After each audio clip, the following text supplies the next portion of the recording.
Era uma vez, eu me embrenhei na selva, seguindo um mapa mal desenhado em um pedaço de tecido. Depois de dias caminhando, cheguei a um antigo templo maia.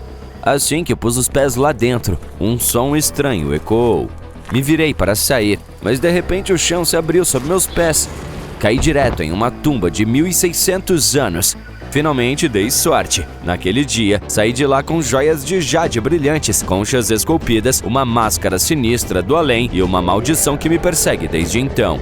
Ok, talvez não tenha acontecido exatamente assim, ou talvez nem tenha acontecido comigo. Infelizmente, a arqueologia da vida real não é como nos filmes de Indiana Jones, mas as descobertas podem ser tão empolgantes e importantes quanto, especialmente em Belize, onde os arqueólogos acabaram de encontrar o primeiro túmulo identificável de um governante na cidade maia perdida de Caracol, depois de 40 anos de escavações. Uma equipe de arqueólogos finalmente abriu uma câmara oculta, enterrada profundamente sob uma estrutura que eles já haviam estudado antes, e dentro dessa tumba, que realmente tem cerca de 1600 anos, estava Tekabchak, o primeiro rei conhecido de Caracol. Seu nome é geralmente interpretado como Deus da chuva do galho da árvore, e que soa poético e absolutamente incrível. O rei Shak era considerado uma divindade maia ligada à chuva, ao trovão e aos relâmpagos. De acordo com o folclore, ele usava machados para golpear serpentes portadoras de chuva no céu, fazendo com que a chuva caísse sobre a terra. O rei sepultado é considerado o fundador de uma dinastia real que durou mais de 460 anos, e pelo que foi encontrado junto a ele, podemos supor que o rei Chak era profundamente reverenciado. Em sua tumba, os arqueólogos descobriram contas de jade, ossos esculpidos, joias feitas de conchas marinhas e vasilhas cerimoniais de cerâmica. Em uma dessas vasilhas aparece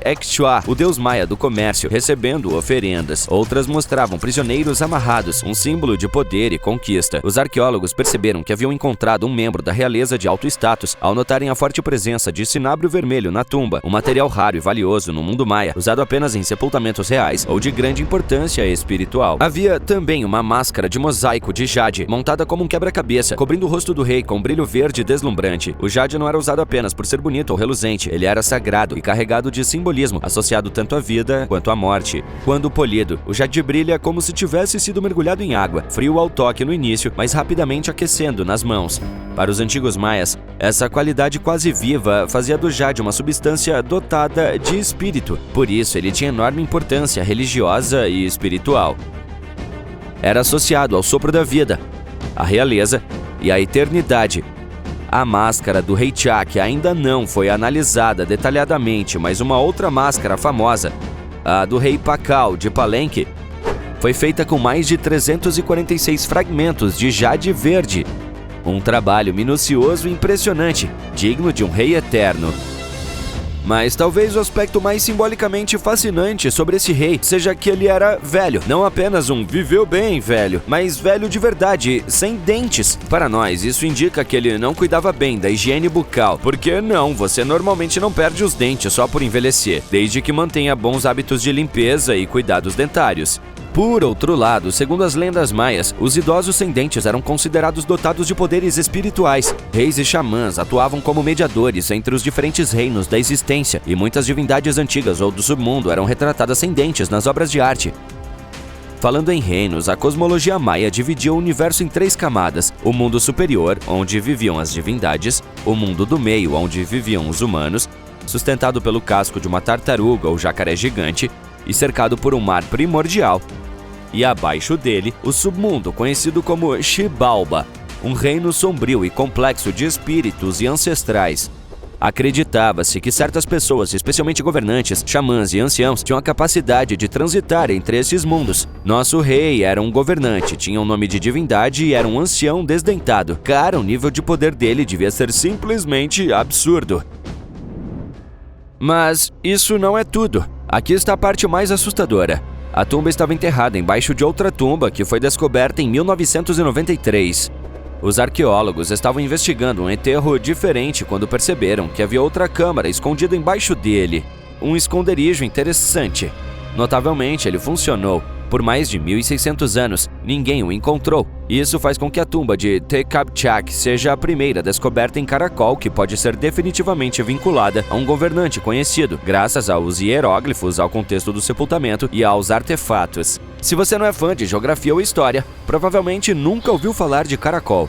Hoje ela é uma ruína remota escondida nas selvas do oeste de Belize, mas há cerca de 16 séculos, Karakol era uma das maiores e mais poderosas cidades de todo o mundo maia. Em seu auge, ocupava mais de 200 quilômetros quadrados, o que, só para comparar, é maior que a atual cidade de Belize. Sua população chegava a cerca de 100 mil pessoas, mais do que muitas cidades europeias tinham na época. E Karakol não era apenas grande, era avançada. A cidade tinha pirâmides, quadras de jogo de bola, palácios, reservatórios e um sistema viário extremamente complexo, verdadeiras superestradas de calcário que se estendiam por quilômetros através da selva. Escavações anteriores também revelaram pontas de flechas, brocas, fusos, estatuetas e ferramentas do dia a dia, pintando o retrato de uma civilização vibrante, engenhosa e altamente organizada. A tumba de Tekabchak foi uma das 3 grandes tumbas encontradas em Acrópole Nordeste, uma área aproximada de Kaana, o complexo arquitetônico central de Karakol e uma das construções mais altas já erguidas pelo ser humano em todo o território de Belize, mesmo nos dias de hoje. Kaana atinge uma imponente altura de 43 metros e abriga vários níveis de residências e templos da elite maia, refletindo o poder político e espiritual que o local exercia sobre a cidade. Mas mesmo com toda essa grandiosidade, encontrar tumbas em Karakol está longe de ser fácil. A maioria delas já foi saqueada há séculos e ninguém sabe ao certo o que mais pode estar escondido por lá. Em alguns locais, escavar é arriscado demais, pois pode danificar estruturas antigas. Por isso, os pesquisadores levaram décadas até finalmente encontrar algo intocado. Ainda assim, ao longo de 40 anos de trabalho, eles registraram mais de 850 sepultamentos e 175 tumbas em Karakol. Uma das tumbas mais antigas, datada de cerca de 350 d.C., era um sepultamento por cremação e continha artefatos rituais como lâminas de obsidiana, pontas de lança e cerâmicas com estilos ligados ao centro do México. Evidências de conexões culturais e comerciais amplas no vasto mundo maia. Bem, para os arqueólogos, Karakol é realmente uma mina de ouro histórica antiga, mas como toda mina, ela vem com avisos. Primeiro, o clássico "cuidado, o teto pode desabar". E depois, algo um pouco mais espiritual. Embora os cientistas estejam entusiasmados com a descoberta, se o rei realmente pode caminhar entre os reinos, ele provavelmente não está nada feliz com toda essa movimentação. Então, o que acontece agora que o descanso eterno do rei foi perturbado? Ao abrirem e entrarem na tumba de Tekabchak, os arqueólogos literalmente adentraram um espaço sagrado selado. As tumbas maias não eram apenas buracos no chão com caixões ornamentados. Elas eram seladas como cofres cósmicos, trancadas com pedra, terra e, muitas vezes, com rituais elaborados de encerramento. O objetivo era marcar o fim do uso daquele local e proteger o que estava dentro. A arqueologia em Karakol e em outras cidades maias mostra isso claramente. Camadas espessas de vedação, ofertas de encerramento e detritos cuidadosamente colocados, todos transmitindo a mesma mensagem: este lugar cumpriu seu propósito, não entre. Os arqueólogos de hoje continuam a tratar esses espaços com o mesmo respeito, trabalhando sob as leis e protocolos culturais de Belize e garantindo que toda a exploração seja feita com consciência e reverência pelo significado espiritual e histórico que esses lugares tiveram para os povos que os construíram. Ainda assim, é assustador pensar na mitologia. E se Chak realmente for assombrar os arqueólogos, bem, acho que vamos descobrir. Eles não precisam ter medo, afinal, ele é velho e não tem dentes. No máximo, pode reclamar bastante, ou talvez os incomode com chuva sem fim, já que leva o nome de uma divindade da chuva. No fim das contas, ainda não sabemos o verdadeiro nível de poder do rei Chak, mas talvez seja melhor levar um guarda-chuva para o próximo dia de escavação. Os maias foram uma civilização fascinante e suas construções continuam entre as mais misteriosas já descobertas. Mesmo isolados do resto do mundo conhecido, eles ergueram pirâmides sem guindastes, mapearam as estrelas sem telescópios e sabiam enterrar seus reis com uma precisão ritual impressionante. Karakol ainda guarda muitos segredos. Uma tumba escondida sob outra tumba? Um rei sem dentes com uma máscara assustadora e o nome de uma divindade? Quase inacreditável. E o mais incrível é que ainda há coisas sendo descobertas. Então, talvez ainda não seja tarde demais para mim, afinal. Mas antes, vamos ver qual será o resultado dessa maldição, hein?